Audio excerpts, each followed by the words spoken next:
o meu nome é Lourdes Dias e podem me encontrar tanto no YouTube como no Instagram com o nome Let It Grey. Por aqui partilhamos experiências de parentalidade, dicas e sugestões de beleza e formas de promover o bem-estar em casa através de pequenas coisas que nos fazem sentir bem. Hoje é um dia muito especial. É um dia em que começamos uma nova rubrica aqui no canal, Inspirações com Calma, e a minha primeira convidada é a Filipa Cerqueira. Bom dia, boa tarde, boa noite. Depende da hora que nos estão a ver. A Filipa, conhecemos-nos há cerca de 7, 8 anos, não é desde sempre, mas arrisco a dizer que é para a vida. Sim, decididamente. A Filipa é tradutora freelancer e desenvolve também um projeto de marketing de redes, tal como eu, juntamente com o seu esposo, o Bruno. E é mãe do pequeno Tiago de 3 anos. Quase, sim. Quase 3 anos. Quase 3 anos o tempo passa, não é? Agora que me tenho percebido, efetivamente, que o tempo passa. Até aqui era aquela coisa os dias são todos iguais, mas agora com as evoluções deles, é que eu começo a pensar, já tenho um filho de 3 anos, o que é que se passa? Sim, mesmo o Vicente tem 1 ano e meio, não é? E olho para ele e como é que tu já estás nesse tamanho. É verdade. Olha, Filipa, muito obrigada mais uma vez pela tua generosidade em vires aqui ao meu cantinho e estreares este espaço. Desculpa. Eu tenho aqui um guião, porque é a primeira vez que estamos a fazer este tipo de vídeos, não é? Não quero realmente fugir, não quero que falhe aqui nada das coisas que temos aqui para falar. Antes de continuar, se gostam destes temas da parentalidade, da beleza, do bem-estar, convido-vos a subscrever o canal, a ativar as notificações para não perderem nenhum vídeo e a fazer parte desta comunidade. Sim. Para todos juntos podermos crescer e ajudar-nos uns aos outros. Deixem os vossos comentários, deixem as vossas partilhas sobre o feedback que vão dar deste vídeo, que eu vou gostar muito de ouvir. Porque é assim que aprendemos também a fio. É verdade. Olha, Filipa, pegando um bocadinho neste resumo que eu fiz do teu contexto profissional, gostava de te perguntar se, porque há aqui um elo comum, tanto no teu trabalho como freelancer a nível de tradução e no projeto de marketing de redes, que é o facto de serem trabalhos por conta própria. Sim. E eu gostava de saber se isto sempre foi um objetivo teu ou se foi algo que surgiu naturalmente ao longo do teu percurso. Conta-me um bocadinho sobre isso. Eu, começando, se calhar, pelo que apareceu primeiro. O que apareceu primeiro, efetivamente, acabou por ser o projeto de marketing de redes. Ok. Através do Bruno, e estava eu a acabar o mestrado. Portanto, na altura não trabalhava nem por conta própria, nem por conta de outrem. Estava completamente focada no mestrado naquela fase. Mas o negócio apareceu, fui participando nas atividades, fui fazendo propriamente dito o negócio, não é? O projeto. E chega a uma altura que tinha que efetivamente começar a procurar emprego ou qualquer coisa. Claro. Pronto. Dentro daquilo que nós, quando acabámos o mestrado, achamos o que é normal, o que é o percurso a ser feito. O que é expectável. Exatamente. E efetivamente procurei emprego na área de tradução, agências, enfim, tudo isso, e fui mandando currículos. E comecei, efetivamente, por uma coisa muito ambígua, que foi numa agência de tradução também, ela recente, estava a dar os primeiros passos, e comecei a colaborar, a trabalhar com eles. Mas na altura não havia vínculo nenhum de contrato de trabalho, porque eu ainda estava a acabar o mestrado, ainda tinha aulas. Claro. E então o horário... Quer dizer, para ele tem. Se calhar, talvez. Okay. Mas o que aconteceu também foi fácil nesse aspecto para ambas as partes, porque eu avisei logo à partida da entrevista, olha, eu ainda estou a acabar o mestrado, tenho aulas que são presenciais e que não posso faltar. Portanto, isso ficou logo claro de início. E eu disse, isso à partida não é problema, não sei o quê.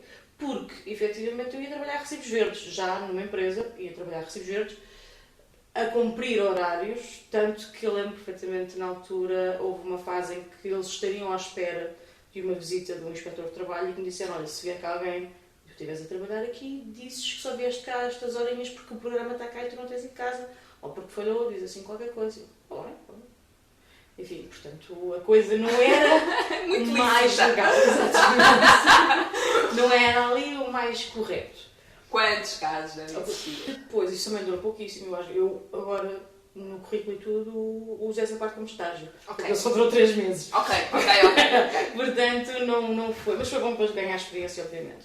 O que aconteceu depois de Sim, eu acho que foi depois de eu já ter feito a defesa da tese, foi que eu no mestrado tinha tido um seminário de tradução audiovisual, que é efetivamente o que faço agora. Sou tradutora, mas estou mais inserida na área da tradução audiovisual, portanto a legendagem, tudo isso. Ok, mais ligada a entretenimento. Exatamente. E desse seminário, uma das professoras é a Rosário Vieira, que é diretora da Sintagma também, que é uma empresa de tradução de audiovisual, que entrou em contacto comigo na altura. Olha, se estavas disponível, não sei o quê, e eu, sim, estou, não tenho programa, na altura não tenho programa de tradução de legendagem que hoje uso, obviamente, para trabalhar. E disse, olha, não tenho programa, mas se puder ir à empresa, posso perfeitamente fazer o trabalho que há a fazer. E efetivamente foi por aí que eu comecei. Portanto, foi um convite, a bem dizer, olha, temos estes programas para fazer, se tiveres disponibilidade, diz, a gente combina, e foi assim que começou. Portanto, não foi eu ter andado ativamente à procura de lançar uma carreira por... Acabou por surgir. Acabou por acontecer. Ok. Acabou por acontecer. Também acho que um bocado fruto do que é o mercado da tradução dos tradutores, que eu creio, e acho que não estou enganada, se prende mais com muitos mais em regime freelance do que aqueles que trabalham com agências. Portanto, foi o caminho natural da coisa, nunca foi pensado. Sabes que quando estava a pensar quando tive a ideia deste tipo de criar este tipo de conteúdos aqui para o canal, e mesmo foi antes até de criar o próprio canal, estava ali a conjuminar como é que iria, que tipo de conteúdos iria explorar. Sim, não é fácil. E veio logo, foi durante o estado de emergência, não é? Que vivemos recentemente, e precisamente esta conversa contigo surgiu porque naquela fase em que se instalou o caos na maior parte das famílias portuguesas, não é? Que se viram com os pais em casa em teletrabalho, com os filhos em idade escolar em telescola, ou mesmo filhos que não tivessem em idade escolar, mas que estavam em creches e que viram as creches encerradas, ou que os filhos eram deixados com os avós, e que, por uma questão de responsabilidade, também tentou-se que os miúdos ficassem mais em casa possível, não é? E que realmente essa situação foi atípica para muitas famílias portuguesas, mas para outras não foi tão atípica assim. Sim. Porque muita gente, não se calhar a maioria, mas há muita gente a trabalhar a partir de casa, se calhar cada vez mais. Acredito que sim. E muitas pessoas optam por ter os miúdos até não é? Em casa, sim. Enfim. Portanto, para muita gente, e como é o teu caso, trabalhar com crianças em casa não foi uma situação assim tão atípica como isso. Principalmente numa primeira fase. E agora vamos voltar, se calhar, vamos recuar um bocadinho no tempo, quando o Tiago nasceu. Sim. Como é que foi para ti, que já trabalhavas a partir de casa nessa altura, não é? Assim por ser? Sim, 100%. Como é que foi, com a chegada do bebê, voltar ao trabalho? Foi... Pronto, eu fiz os 6 meses, acho, de baixa, de maternidade normal, licença, exatamente, normal, em que não peguei em coisa nenhuma de tradução nem nada, obviamente, estava dedicada ao Tiago, obviamente, é o que faz sentido. Para além de que ele mamou sempre, até agora há 3 anos e meio mais ou menos, portanto havia uma solicitação da parte dele muito mais exigente, pronto, é o que é. Mas decidi mesmo nem sequer pensar em trabalho. Depois acaba a minha licença, começa o primeiro mês inteiro do Bruno também de licença. Portanto, houve ali uma fase boa. Porque importa aqui referir que nesta altura, apesar de atualmente já estarem os dois a trabalhar de forma autónoma, independente, o Bruno também ligado à área da produção em casa, na altura da gravidez e do nascimento do Tiago, até por volta dos 2 anos do Tiago, talvez, não sei. No hotel? Não, foi um bocadinho antes, ano e meio. Ano e meio, sim, portanto, o Bruno trabalhava por conta num hotel. Sim, num hotel, era recepcionista num hotel, sim. Exatamente. Um hotel de 4 estrelas. De 4 estrelas em Lisboa. Não vamos fazer publicidade ao Paleco. Sim, ele trabalhava no hotel, portanto, mas foi muito mais fácil. Ok. Porque eu tinha sempre o apoio dele. Se o pequenino chorasse, na altura ele teria 6 meses, não é? Sim. Se o pequenino chorasse, eu tinha um bocadinho mais de tempo de, fechar ou acabar o programa ou aguardar o trabalho. Não tinha que ser imediato. Certo. Pronto. Havia outro tipo de à vontade. Mas sentiste algum tipo de ansiedade? Agora tem aqui um bebê, Sim. não é? Sim, Que tive dedicada a ele estes 6 meses e agora tenho que dividir aqui. Sim, efetivamente foi... Epá, não foi difícil, nem foi fácil, foi o que foi. Mas, efetivamente, houve aquela situação... A adaptação. Claro, O Tiago, ao contrário da mãe, o Tiago nunca foi muito dado a cestas. Num dia que ele fizesse uma cesta de 1 hora, era uma festa. Pois, Portanto, a questão de... Aquela expressão, dormir como um bebê, não entendo. Com esta criança, não entendo. Se calhar outras... Exato. Cada bebê é um bebê, não é? Mas, nessa altura foi a adaptação Ok. de ter que aproveitar tanto as noites, os inícios de manhãs, em que ele estava efetivamente a dormir e aguentava-se mais a dormir, porque ele já dormia mais às seguidas à noite, obviamente. Mas durante o dia as cestas eram efetivamente curtas. E depois houve ali uma série de outras coisas, para além da minha adaptação e dele ao trabalho. Houve uma série de outras situações em que tivemos que fazer obras em casa, portanto ele saiu do ambiente dele também muito cedo. Foram curtas, felizmente não foi suficiente para dar cabo de tudo. Foi tudo mais ou menos na mesma altura? Foi tudo mais ou menos nessa altura. Sim, foi, se não foi no mês a seguir, foi 2 meses a seguir. Portanto, ainda estava eu ali a tentar adaptar-me, arranjar uma rotina e de repente muda tudo outra vez. Eu acho que a maternidade, a parentalidade, porque não é só por parte da mãe, não é?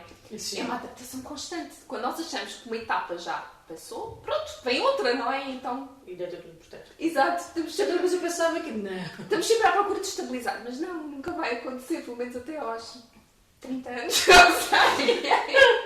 Eu acho que a partir de... Somos mães. Nasce o bebê, nasce a mãe. A partir daí, nada será igual. E é importante referir isso, do nasce o bebê, nasce uma mãe. Porque com esta coisa, por isso que eu te perguntei se sentiste algum tipo de ansiedade com o regresso ao trabalho. Porque obviamente cada mulher é uma mulher. Sim. E eu acho que temos que desmistificar aqui uma coisa, porque nestas coisas da parentalidade eu acho que não existe muito julgamento. Sem dúvida. E mesmo entre nós. Sim. Já não basta nós, com nós próprias, não é? Depois ainda há tipo assim o ruído à volta de toda a gente ter uma opinião, solicitada ou não, e há muito julgamento. Acima de tudo, que raramente é solicitada. E eu acho que o regresso de uma mãe ao trabalho não tem que ser... Lá está, uma mãe que tem vontade de regressar ao trabalho. Sim. Não é menos mãe do que uma mãe que não tem absolutamente vontade nenhuma de regressar ao trabalho ou que, em última instância, até opta por não regressar de todo e dedicar-se exclusivamente à criança. Porque eu costumo dizer que nós, quando somos mães, lá está, nasce uma mãe e morre uma parte de nós. E é preciso fazer o luto dessa mulher, não é? Porque nós vamos perdendo ao longo do tempo, neste caminho da maternidade, pedacinhos de nós. Alguns vamos voltar a recuperá-los, outros não de todo. Uns perdemos com gosto, outros perdemos com dor. Uns nem damos conta que perdemos, porque as prioridades acabam por mudar e tu mudas muito. Que é isso, somos muito adaptáveis à situação. Aliás, não pode ser de outra maneira, eu acho. Não pode. E às vezes há tantas as coisas que fazíamos, que tínhamos por garantidas antes de ter um filho, ou durante a gravidez, ou antes da gravidez. Simplesmente deixa de ser assim e tu aceitas e segues em frente. Exato. Não é... Eu acho que... Eu pelo menos não achei problemático. Sim, eu acho que isso também depende muito do ponto de vista pessoal, não é? De cada mulher. E da rede de apoio. Eu acho que a rede de apoio é essencial aí, sim. É preciso uma aldeia para criar uma sem criança. Dúvida nenhuma. Sim, é verdade. Nós, nesta nossa experiência enquanto trabalhadores por conta própria, freelance e com todas... Trabalhamos em casa, sim senhor, mas às vezes é preciso sair ou há outras atividades que são precisas presenciais. E mesmo agora, por exemplo, ia dizer na quaresma, não. Na quarentena não tanto, obviamente, porque estivemos mais fechados mesmo os 3 em nossa casa, efetivamente. Mas antes e depois de termos alargado um bocadinho ali o conceito de quarentena, porque já temos ido mais aos meus pais, também vivemos no mesmo prédio, temos ido mais vezes lá, mas efetivamente, antes disso, portanto, desde o ano e meio do Tiago até agora, mais ou menos, está 1 ano e meio, portanto, contei muito, mas muito com a ajuda dos meus pais. Tiveste esta rede de apoio. Sim, porque, para além de sermos tradutores, para além do trabalho de tradução normal, eu também ajudo a minha mãe na praça, como tu sabes, na praça. normalmente aos sábados. Portanto, era sempre ali um dia em que, enquanto o Bruno por cima estava a trabalhar no hotel com os turnos, raros eram os fins de semana em que ele tinha livres, tinha que contar com o meu pai para ficar com o menino, porque de outra maneira não podia ir trabalhar com a minha mãe. Sim. E mesmo no nosso trabalho diário, e mesmo para atividades do projeto, da AMA, de seminários, o que fosse, tinha que contar sempre com, olha, se puderem ficar com ele, é melhor para ele e é melhor.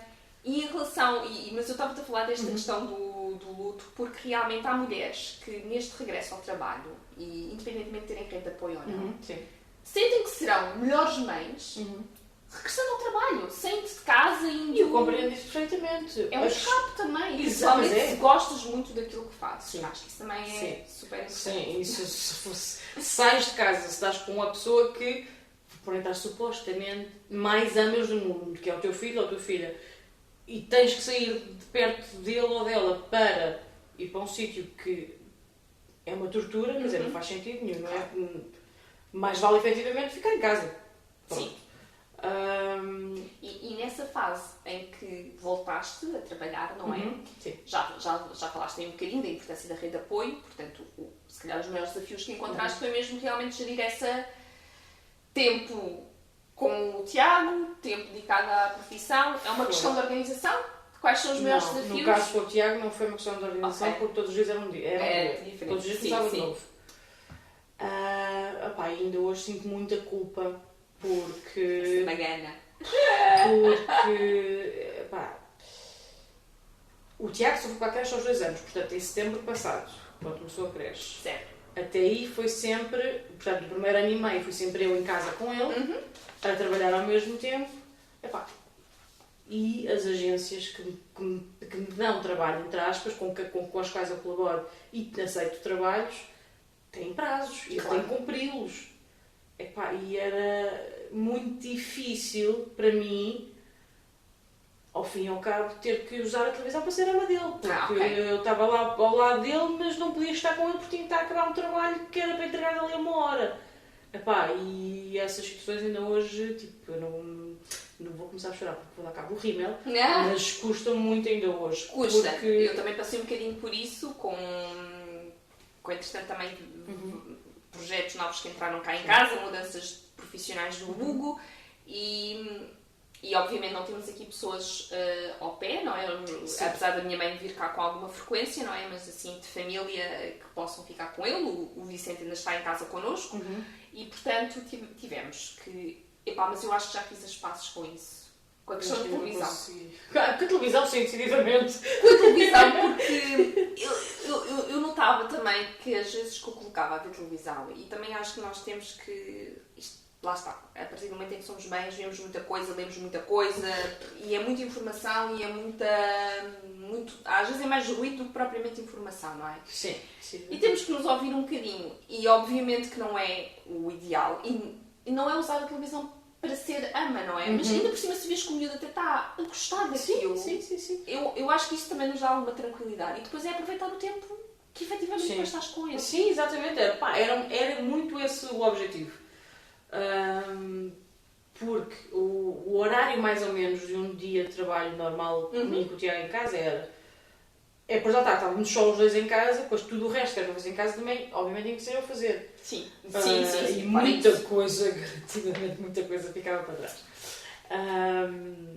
Roupa para passar, isso esquece, já há muito tempo que eu não sei o que é passar roupa a ferro. Isso ainda é uma coisa que eu vou ter que trabalhar muito em mim. Porque passava conforme fosse preciso, o resto dobrava e arrumava e esquece, não vale a pena estar a perder tempo, porque há outras coisas que são mais prementes para fazer naquele momento, se fosse trabalho, fosse o Tiago, obviamente, mas um dia normal era acordar às 5, porque tinha que ser, independentemente daquilo que ele dormisse ou daquilo que eu dormisse, tinha que levantar às 5, porque era aproveitar das 5 até às 8, porque coincidentemente normalmente também era as horas que ele dormia melhor ali a partir das 3 e qualquer coisa, portanto aproveitar das 5 até às 8, às vezes até às 9, adiantar o mais possível o trabalho, porque a partir dali já sabia que não podia ser quando eu queria, tinha que ser quando ele queria. Ok. Pronto. Foi uma fase mais cansativa. Foi uma fase que ainda não recuperei. Ainda não recuperei porque efetivamente depois as coisas também... E lá está, com o Bruno vai-se embora do hotel, há menos aquele vencimento a entrar, as contas continuam a ser exatamente as mesmas. E houve ali um momento de o que é que a gente vai fazer? Mas pronto, não. Eu já estava a trabalhar com a minha mãe, obviamente aos sábados, e disse, olha mãe, precisas vir por mais um dia durante a semana? E ela, se quiseres vir ser estudante, vem, dá ajuda, faz-me sempre falta, obviamente. E então comecei a trabalhar mais um dia com a minha mãe, portanto era sempre mais qualquer coisa que entrar. Mas chegou a um ponto em que o Tiago, com 2 anos, vocês resolvem tipo colocá-lo numa creche. Foi mais cedo do que aquilo que vocês tinham a prever? Não, até foi mais tarde do que nós estávamos a prever. Okay. Nós, antes de ele nascer, estávamos a prever pelo menos o primeiro ano de ficar connosco. Depois, por força maior, por uma questão de... Não foi força maior, na altura o Bruno ainda estava a trabalhar e eu simplesmente sentia, eu não tenho coragem. Eu não tenho coragem de... E eu não tinha coragem, confesso, não tinha coragem. Se eu podia estar em casa, sim, trabalhava. Mas sim, também podia fazer o sacrifício e levantava mais cedo como tinha feito até ali. Vamos ver até quando é que isto dura. Mas efetivamente, quando o Bruno depois sai do hotel, tivemos que começar a mexer. Tem que ir no próximo ano letivo, ou se for mais cedo, tudo bem, será mais cedo. Era a trabalhar em casa, era mais complicado. Sim, era trabalhar em casa, era... Sim, porque, assim, se a decisão fosse o Tiago continuar em casa, tínhamos que decididamente também fazer uma coisa. Tem que se dedicar ao Tiago, o mais possível, e trabalhar nos intervalos. Exato. E o outro tem que se dedicar ao trabalho, o mais possível, e dedicar-se ao Tiago nos intervalos. Portanto, aí também não era um equilíbrio saudável para nenhum de nós os três. E, efetivamente, o Tiago, naquela altura, começa a precisar de estímulos que nós já não lhe conseguíamos dar. Pois era isso que eu ia perguntar. Se um dos fatores também decisivos foi terem reparado realmente que ele estava ali em ponto de rebuçado para... Foi. Okay. Ele exigia já que anda a brincar comigo. Ele não dizia, obviamente, que ainda não sabia falar. Mas precisava que eu brincasse com ele, que eu estimulasse. E eu simplesmente não podia fazer. Eu estava presa. E é dessa culpa que eu falo. Porque ou nós comemos ou eu brinco contigo. É muito difícil, sim. É muito complicado. E também por essa culpa e por isso é que nós nos temos dedicado muito a este projeto que nós falámos do marketing de redes, porque efetivamente eu não quero, e acredito que o Bruno também não queira, voltar a passar por as mesmas situações com outro filho. Sim, por essas decisões, não é? Por essas decisões, por ter que optar por ou brinco contigo ou vou comer. Ou comemos, não é? Eu vou comer, não vou lanchar. Mas isso é duro. E saber efetivamente que... E ainda assim saber que, com toda a certeza, há mães e pais que estão em situações piores que a nossa. Claro. E isso também me custa, porque, apesar de eu saber, não consigo imaginar. Felizmente não consigo imaginar. Mas acredito que muita gente precisa deste... Não vou chamar escape, mas ao fim e ao cabo acaba por ser também deste projeto no sentido de ter algo... Ter uma opção. Ter uma opção. Sim, ter algo que... Ok, se eu for para ali, sei que estou a ir... Cedo ou tarde, sei que estou a ir no bom caminho. Dá trabalho, mas tudo dá trabalho, não é? Exatamente, sim, sem dúvida nenhuma. E pelo menos temos o maior leque de opções à nossa frente, não temos os ovos todos no mesmo cesto, como por acaso, isso tem sido uma conversa recorrente entre nós. E és um exemplo nesse aspecto, porque ao fim e ao cabo desenvolves 3 coisas. Eu só falei de 2, mas a ajuda que dás à tua mãe, obviamente, que também é. Olha, então, e o Tiago entrou para a escola em setembro, mais ou menos, no ano passado, não é? Ou seja... Tiveram aqui uns meses de adaptação, certamente. Sim, por acaso também foram difíceis. Não, tudo correu lindamente. Sim. Só a mãe foi mais complicado. Pois, 2020, tal Covid. Tal. Esse sacana. Como é que vocês geriram isto em família? Vocês foram aqueles pais que mal houve aqueles primeiros casos em Portugal, ainda antes da decisão oficial de fechar as escolas? Nós continuámos aí com a creche. Calmamente. Sim. Nós confiávamos e confiamos muito ainda na creche em que ele está. Isso acho que é fundamental. Sem dúvida nenhuma. Foi fundamental agora também no regresso. Sim, sem dúvida nenhuma. Tudo bem. Tudo tranquilo. Tudo tranquilo. E de repente agora voltou para casa, não é? Nesta fase. Como é que foi para vocês como é que geriram isso em família, não é? Porque naturalmente vocês continuavam a trabalhar em casa, se calhar até, não sei, isto é uma curiosidade, dado que toda a gente ficou em casa e houve um enorme incentivo, até por parte de canais de televisão, houve a oferta de televisão também aumentou. Vocês, trabalhando na área de tradução ligada ao audiovisual e ao entretenimento, notaram um aumento de trabalho? Na altura, sim. E veio uma criança que naturalmente já estava habituada a uma rotina, se bem que eles são muito adaptáveis e são muito flexíveis nesse sentido, mas vinha se calhar com muito mais estímulo, mais necessidade de atenção. Sem dúvida. E nesse aspecto também a escola, a educadora dele, a Sónia, também foi vital no sentido em que nós basicamente não sabemos o que é que devemos fazer com ela. Estão habituados a uma série de atividades, tintas e não sei o que nós já não tínhamos em casa, ou não tínhamos tanto. Eu lembro perfeitamente na altura, também não foi já há tanto tempo, mas lembro-me de... temos que comprar... outra vida, mas não foi há tanto tempo. Lembro-me de... temos que comprar guaches, temos que comprar folhas, nós não temos folhas A4 em casa. Mas, lá está, a Sónia nesse aspecto, a educadora dele também foi... A Sónia e a Sara foram espetaculares porque criaram um grupo de WhatsApp e as atividades que deveriam ter feito na creche foram partilhando para os pais poderem fazer. Sim, havia coisas giríssimas.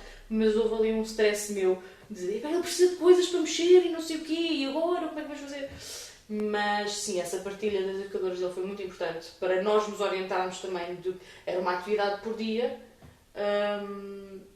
e foi uma maneira também de nós nos orientarmos, tanto no nosso trabalho como no desenvolvimento dele, perceber o que é que era bom fazer na idade dele. Sim. Porque mais que uma pessoa, eu acho que a partir do momento em que também a criança entra numa escola, não é?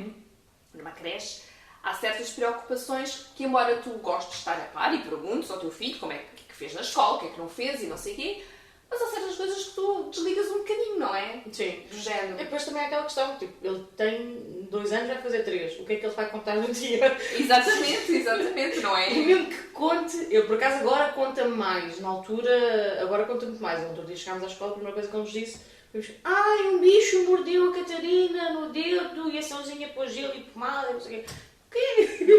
Diz, filho, a mãe não está a perceber. E ele, o bicho mordeu. Não, por acaso a Catarina mordeu um bicho. A Catarina mordeu um bicho. Pronto, também pode acontecer. E deve ter sido uma abelha.